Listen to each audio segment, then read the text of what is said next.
तैयब साहब, अस्सलाम वालेकुम। वालेकुम अस्सलाम। तैयब साहब, बात करेंगे हमारे तालीमी निज़ाम पे और स्पेशली स्पोकन इंग्लिश पे।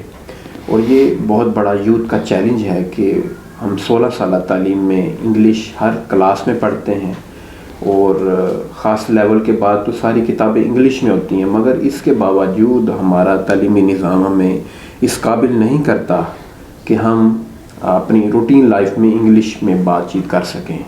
हालांकि लोग इंग्लिश बोल भी सकते हैं, मगर हम ये सवाल करते हैं मोहम्मद तैयब साहब से कि ये आखिर क्या वजह है कि 16 साल तालीमी निज़ाम में हम इंग्लिश पढ़ते हैं, सुनते हैं, मगर इसके बावजूद हम इंग्लिश बोल नहीं सकते रूटीन में, फ्लुएंसी में। आपका सवाल बड़ा जेन्युइन है कि हम 16 साल तालीम हासिल करते हैं, हम हर क्लास में इंग्लिश पढ़ते भी हैं, उसके बावजूद भी हमें इंग्लिश स्पोकन के एतबार से कोई ख़ास तरक्की नज़र नहीं आती। सबसे पहले हमें ये देखना चाहिए कि जब भी हम इंग्लिश सीखने की बात जो करते हैं, हमें पहले ये वाज़े करना चाहिए मैं क्यों सीख रहा हूँ। देखें, अगर नतीजे के तौर पे मैं ये चाहता हूँ कि मुझे बोलना आ जाए तो फिर सीखने की चीज़ें कुछ और हैं। अगर मैं नतीजे के तौर पे ये चाहता हूँ कि मुझे लिखना आ जाए, फिर सीखने की चीज़ें कुछ और हैं। अच्छा, अगर मैंने कॉल सेंटर पे काम जो करना है और चंद तरह की बातें करनी है, उसके लिए चीज़ें कुछ और हैं।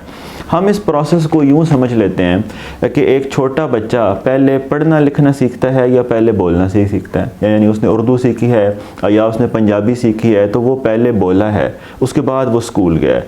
और अगर हम गौर करें तो वो बोलने से पहले उसने सुना है।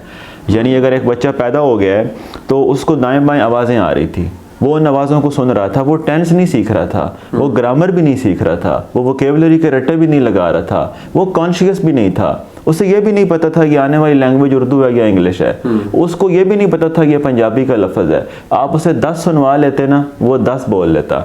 आपने उसे 2 सुनवाई है, पंजाबी भी उर्दू भी, वो दोनों बोल रहा है। जब हम सारी हिदायत उर्दू में दे रहे हैं इंग्लिश के बारे में, या सारी हिदायत पंजाबी में दे रहे हैं, तो मुस्तकिल तौर पे वो सुनी जा रहा है उर्दू और पंजाबी। यानी हमें यह देखना चाहिए कि मुकम्मल तालीमी निज़ाम में इंग्लिश सुनने का कितना वक्त मिला है। आपने 16 साल तालीम में इंग्लिश सुनी कब है? आपकी किताब इंग्लिश में थी जो उर्दू में पढ़ाई गई, आपकी किताब इंग्लिश में थी जिस पे उर्दू में डिस्कशन की गई, आपकी किताब पढ़ी गई है, सुनी थोड़ी ना गई है। आपकी किताब पढ़ाई गई है, सुनवाई थोड़ी ना गई है।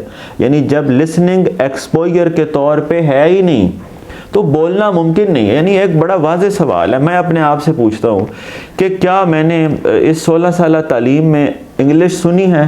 कितने घंटे सुनी है? कहाँ से सुनी है?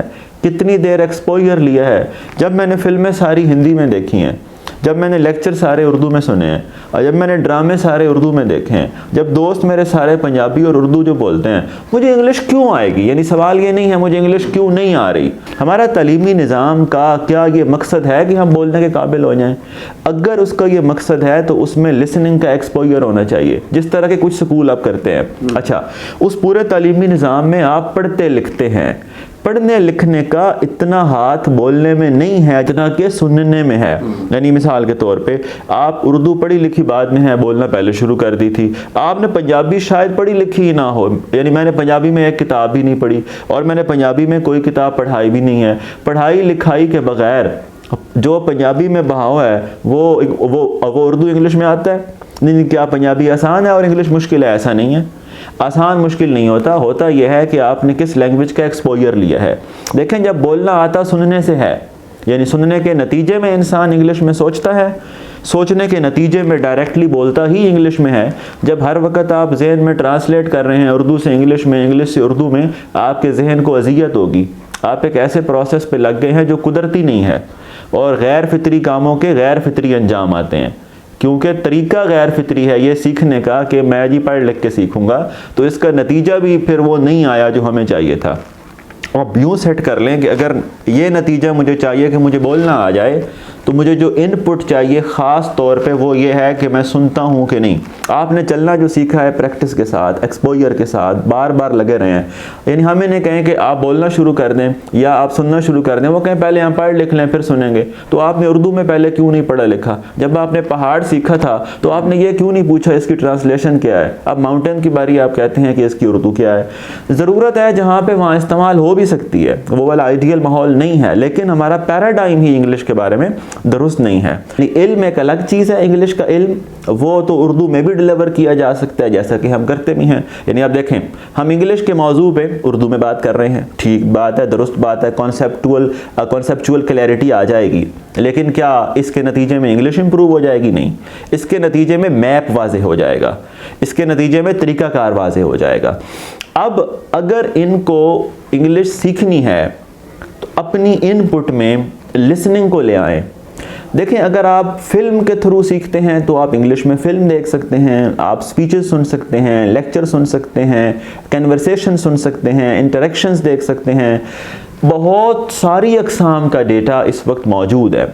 बहुत गिला आपको सुनने को मिलेगा, माहौल नहीं है, माहौल नहीं है। ठीक है यार, माहौल नहीं है, तो क्या फिर आप इस पर राज़ी हैं कि फिर हम नहीं सीखेंगे अगर माहौल नहीं है तो?